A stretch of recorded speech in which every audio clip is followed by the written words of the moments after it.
नमस्कार दोस्तों, आज हम फिर एक बार बात करने वाले हैं दिशा सैलियन के पोस्टमार्टम रिपोर्ट के बारे में। जो मेरे सामने है ये वही ओरिजिनल रिपोर्ट की कॉपी है जो एक्चुअल में postmortem under ADR accidental death report हुआ। ये आप एडीआर नंबर नाम वगैरह पढ़ सकते हैं। ये पुलिस स्टेशन है जहाँ से बॉडी को लाया गया जिसके, और ये police station in charge mister Devade और ये पुलिस चौकी नंबर वगैरह सब देख लिया। अब देखिए यहाँ पे सबसे बड़ी बात दोस्तों ये आती है, सुन के बुरा लगता है कि इतने सारे फैक्ट सामने होते हुए भी लोग बाग क्यों नज़रअंदाज करते हैं ये पता नहीं। आप ये देखिए date, hour and minute of its receipt. Body कब आई? 4:20 PM पर। यहाँ पे इन्होंने डेट नहीं लिखी, 11 तारीख की रही होगी, पर यहाँ पे ये बहुत बड़ा गेम खेल गए कि यहाँ पे इन्होंने डेट नहीं लिखी किस तारीख को, 4:20 PM। चलो हम 8 तारीख की रात को हुआ तो 9 तारीख को भी 4:20 PM ये मान लेते हैं। तब की बॉडी को 2 दिन रखा गया, उनका पोस्टमार्टम हुआ 11 तारीख को। 8 को मानते हैं, 8 की रात को हुआ था, 8 की मिडनाइट को 11 साढ़े 11 बजे उनके साथ ये हादसा हुआ था। और उसके बाद बॉडी 2 दिन कहाँ रही? जब बॉडी 2 दिन बाद उनके पास पहुंचती है तो ये डेट और टाइम ऑफ रेसिप्ट गलत क्यों है? बॉडी 2 दिन क्या सड़क पे पड़ी रही थी, या बॉडी 2 दिन पुलिस स्टेशन में रही? कहाँ रही body? Body of course mortuary में रही, तो उनको रेसिप्ट का टाइम तो वही डालना चाहिए, डेट तो वही डालनी चाहिए ना, 9 तारीख की डालनी चाहिए थी ना।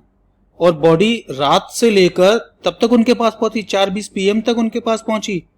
देखते हैं कि पोस्टमार्टम कितने बजे चालू हुआ, तो फिर से वही ठीक 4:30 बजे चालू हुआ 11 तारीख को, ठीक है, 11 जून को 2020 पर चालू हुआ और 5:30 बजे खत्म हो गया। फिर से उन्होंने डेट नहीं लिखी है यहाँ पर। अब 5:30 बजे क्या 12 तारीख को खत्म हुआ या 11 को ही खत्म हो गया? या फिर उन्हें डू लिखना चाहिए, कुछ तो ऐसा लिखना चाहिए। ये अपने आप में कितना बड़ा संदेह है, कितनी बड़ी गलती है, यहाँ पर आप लोग ये समझ सकते हैं। ठीक है, जो भी है, खैर उनके साथ इंक्वेस्ट पेपर्स आए। अब देखिए ये पोस्टमार्टम की स्पेलिंग देख लीजिए यहाँ पर, मॉर्टम की स्पेलिंग, खैर ये तो इंडिया में चल सकता है, कोई प्रॉब्लम नहीं है। इंग्लिश अच्छी नहीं, पुरानी मोहरी होगी कोई यूज़ की गई, इस बात पे हम ज़्यादा नहीं बोलेंगे, सब कुछ ठीक है। अब जो देखिए कॉलम नंबर 7 है ये, इसमें पूछा जा रहा है कि उस व्यक्ति का सेक्स, एपरेंट एज इसलिए पूछा थी, एग्जैक्ट एज नहीं पता होती है, पर डेफिनेटली एपरेंट एज का मतलब ये नहीं है कि हम डेज, आवर्स और सब कुछ काउंट करके लिखेंगे, इसीलिए एपरेंट एज यहाँ पे लिखी गई, जहाँ पे फीमेल 28 ईयर्स, हिंदू, ठीक है, यहाँ पे जो सबसे बड़ी बात है। और न्यूड बॉडी, यहाँ पे साफ लिखा हुआ है बॉडी न्यूड थी, डिस्क्रिप्शन ऑफ क्लोथ में लिखा हुआ बॉडी न्यूड थी, यानी कि पोस्टमार्टम करने से पहले बॉडी न्यूड थी। इसका क्या मतलब है? उनको यहाँ पे ये क्लैरिफाई करना चाहिए था, nude body during the postmortem, during the autopsy और रिसीव्ड व्हेन फॉर पोस्टमार्टम, यहाँ पे लिखना चाहिए। यहाँ पे न्यूड बॉडी अपने आप में बहुत कुछ कहती है दोस्तों, मैं बार बार ये बता रहा हूँ, ठीक है। उसके बाद में आप फिर देख लीजिए column number 8, condition of clothes whether wet with water, stained with blood और सॉइल्ड विद वॉमिट और फीकल मैटर। यहाँ पे फिर वो लिखते हैं न्यूड बॉडी, उनको कोई क्लोथ्स ही नहीं मिले, तो आखिर क्लोथ्स कहाँ हैं? बॉडी के क्लोथ्स कहाँ हैं? दिशा सैलियन के वो क्लोथ्स कहाँ हैं? उन क्लोथ्स में ही सारा राज छुपा हुआ है, वो क्लोथ्स कहाँ हैं? क्या वो प्रिजर्व किए गए पोस्टमार्टम के समय? क्या वो पुलिस के पास हैं? कहाँ हैं वो? तो इस चीज पर ध्यान देने वाली बात है। इसके आगे चलते हैं। स्किन पर कोई मार्क्स से, कोई टैटू मार्क्स से जिससे बॉडी को आइडेंटिफाई किया गया, हालांकि यहाँ पर सीधे आधार कार्ड, पैन कार्ड या जो भी रहा होगा उससे बॉडी को आइडेंटिफाई किया गया, टोकन चेक, टोकन रिसीव किया गया, पर किस चीज से बॉडी को आइडेंटिफाई किया गया ये बिल्कुल क्लियर नहीं लिखा गया है। आधार कार्ड से किया गया, पैन कार्ड से किया गया, या कोई और आइडेंटिटी प्रूफ था? क्योंकि आपने देखा कि सुशांत के केस में तो किस तरीके से बॉडी को आइडेंटिफाई किया गया, संदीप जी भागे भागे जाते हैं, आधार कार्ड, पैन कार्ड लेके आते हैं, बॉडी को आइडेंटिफाई किया जाता है। क्योंकि ये तो इतना बड़ा एक्सीडेंटल केस था, 14वें माले से कोई व्यक्ति गिरा है, तो बॉडी को डेफिनेटली अच्छी तरह से परफेक्टली आइडेंटिफाई करना चाहिए था। अब बॉडी को किस तरीके से आइडेंटिफाई किया गया, मैं आपको ये बताने की कोशिश कर रहा हूँ कि दोस्तों या तो ये इसी रिपोर्ट में प्रॉब्लम है या सिस्टम में ही प्रॉब्लम है कहीं ना कहीं, कि इस तरीके से अगर ये करते हैं तो कितने बड़े क्वेश्चंस उठ जाते हैं। अगर कोई लॉयर देख रहा है इस वीडियो को तो उसके लिए ये इतने सारे क्लूज है। अगर मैं इसमें डिफेंस फॉरेंसिक एक्सपर्ट होता तो मेरे सामने ये सारे क्लूज होते कि मैं इनको कहा था आपने कैसे बॉडी आइडेंटिफाई की। ठीक है ना, आगे चलते हैं कि condition of the body average cold. Body average थी, ना तो वो ये कहना चाह रहे हैं कि वेल नरिश थी बॉडी, ना ही वो ये कहना चाह रहे हैं थिन थी, ना ही वो ये कहना चाह रहे हैं थिक ओबीस पर्सन था, एवरेज था। चलो ठीक है, एवरेज कोल्ड था, कोई बात नहीं। Rigor mortis present. अब दोस्तों जब 2 दिन तक बॉडी रखी रही तो रिगर मॉर्टिस फिर से कैसे आ गई? हमने रूल ऑफ 12 आप सब पढ़ लीजिएगा, रूल ऑफ 12 पोस्टमार्टम में, रिगर मॉर्टिस में रूल ऑफ 12 क्या होता है आप पढ़िएगा। आप सबके लिए मैं एक जनरल बात बता रहा हूं, ठीक है, और जनरलाइज्ड का मतलब है पूरी बॉडी पर थी रिगर मॉर्टिस। तो कैसे ये पॉसिबल हुआ? कोई साइनोसिस नहीं थी, कुछ भी नहीं था, ठीक है। एक्सटर्नल इंजरी देखते हैं, extent and science of decomposition. Decomposition दोस्तों रिगर मॉर्टिस भी एक डिकम्पोजिशन का पार्ट है। पता नहीं ये कैसे डॉक्टर्स हैं जो रिगर मॉर्टिस एल्गर मॉर्टिस को डिकम्पोजिशन नहीं समझते हैं। लिटरेचर में रिगर मॉर्टिस को भी डिकम्पोजिशन का पार्ट बताया गया है, एल्गर मॉर्टिस को भी डिकम्पोजिशन का पार्ट बताया गया है, बल्जिंग ऑफ द स्टमक को भी डिकम्पोजिशन का पार्ट बताया गया है। बाकी बहुत सारी स्टेजेस हैं, उसके बाद की बहुत सारी स्टेजेस हैं जो है सपोनिफिकेशन, प्यूट्रिफैक्शन।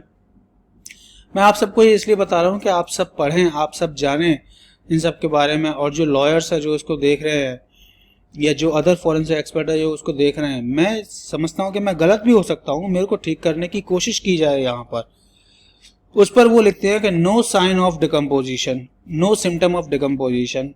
तो क्या रिगर मॉर्टिस अपने आप में डिकम्पोजिशन नहीं है? 2 दिन तक बॉडी रखी रही, बॉडी सड़ती रही, उसके बाद भी डिकम्पोजिशन का कोई साइन नहीं आया। पोस्टमार्टम लिविडिटी वो कहते हैं फेंट थी, बैक पर, बटक्स पर प्रेशर पॉइंट पर ज्यादा थी, ठीक है। तो बॉडी रखी रही, इसका मतलब तो साफ है बॉडी 2 दिन तक रखी रही। कहाँ रखी रही? उनको यहाँ पे भी रेक्टिफाई करना चाहिए, ठीक लिखना चाहिए कि बॉडी मॉर्चरी में रखी रही, पर कुछ भी नहीं।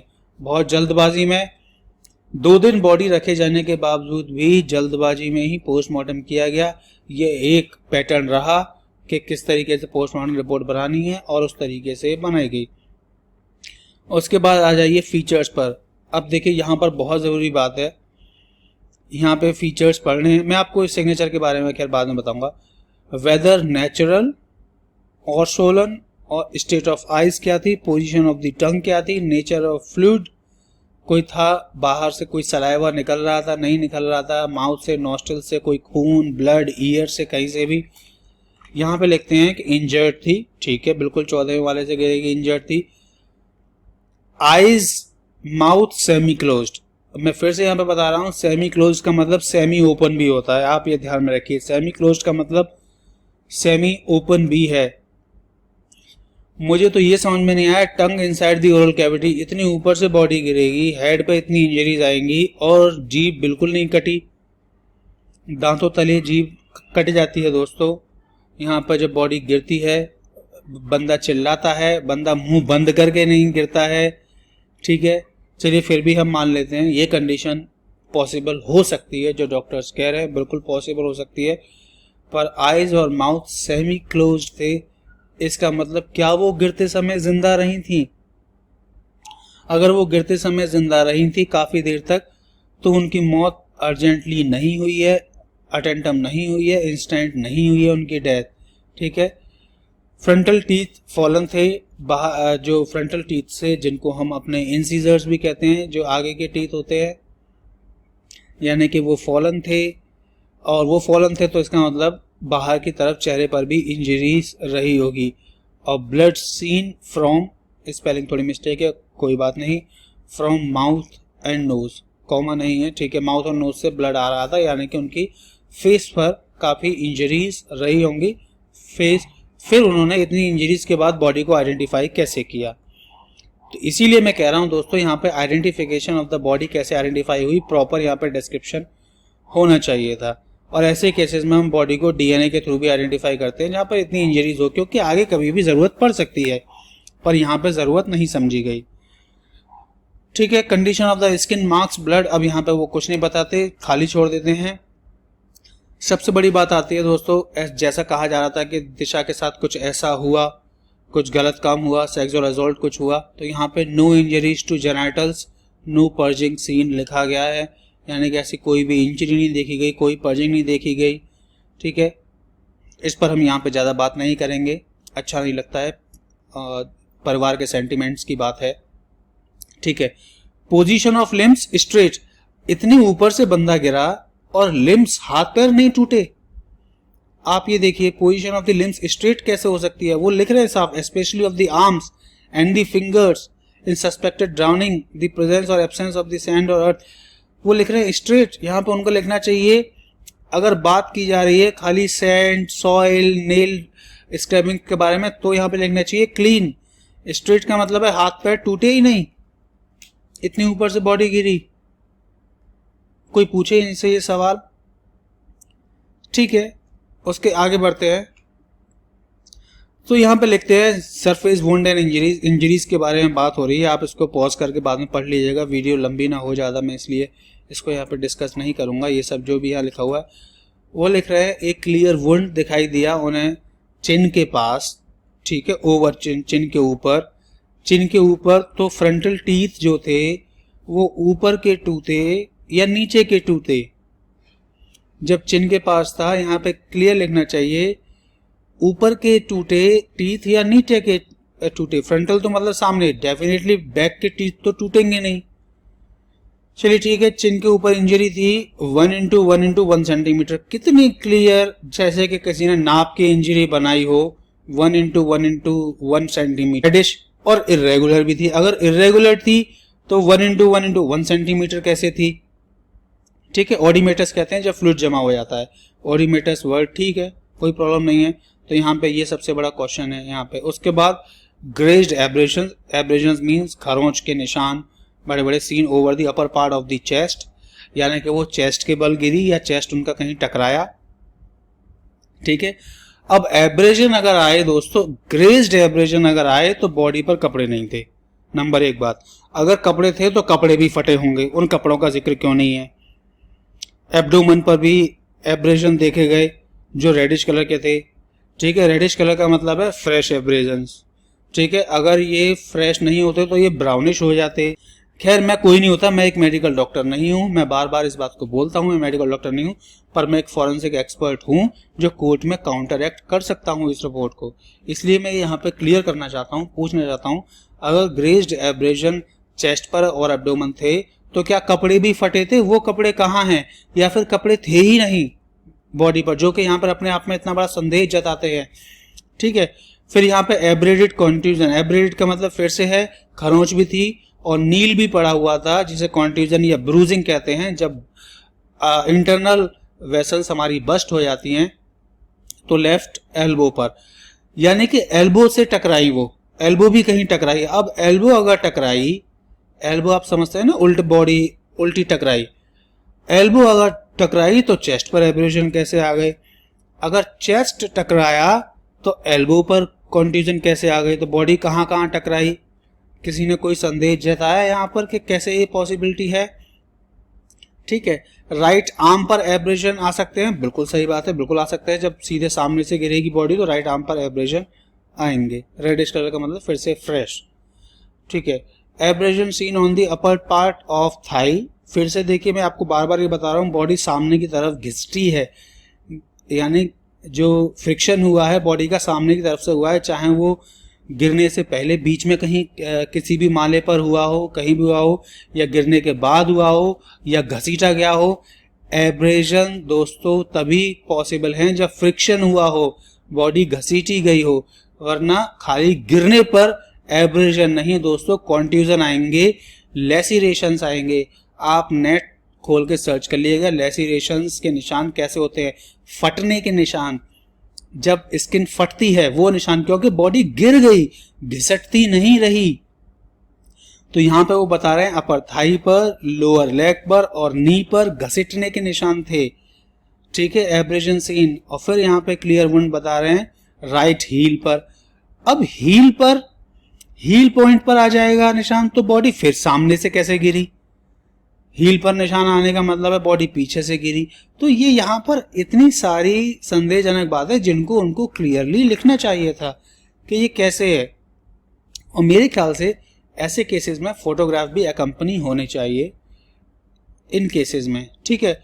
इंजरीज के बारे में पूछा जाता है तो वो कहते हैं यस एंटीमॉर्टम, यानी कि मौत से पहले की वो इंजरीज थी, मौत के बाद की कोई इंजरी नहीं देखी गई, ठीक है। चलिए मान लेते हैं मौत के पहले की, यानी कि दोस्तों उनकी मौत गिरने के बाद ही हुई है, गिरने के बाद वो जिंदा रही कुछ देर तक, यहाँ पे ये है कहने का मतलब, ठीक है।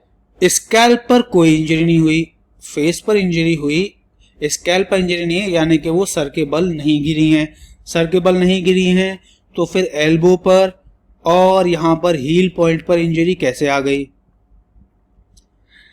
चलिए आगे बढ़ते हैं। और एक चीज मैं और आपको यहाँ पर दिखा देना चाहूंगा।